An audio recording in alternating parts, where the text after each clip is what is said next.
I just saw that Emma Chamberlain talked about the gelatin trick on her latest TikTok video, and I'm so glad she's spreading the word.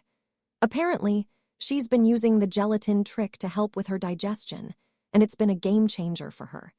As someone who's also tried the gelatin trick, I can attest that it's really made a difference in how I feel after eating. I wake up without that sluggish feeling, and my energy levels are way more consistent. When I first heard about the gelatin trick, I was a bit skeptical, but after doing some research, I realized that it's actually really simple and makes a lot of sense.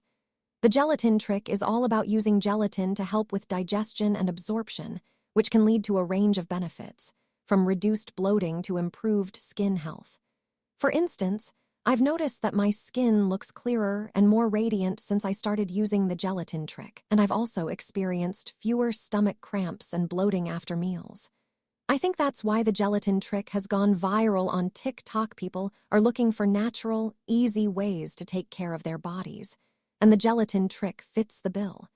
If you want to learn more about the gelatin trick and how to incorporate it into your daily routine, check out the link in my description for a more in-depth look. I've also got a pinned comment with some tips for getting started with the gelatin trick, so be sure to take a look at that too.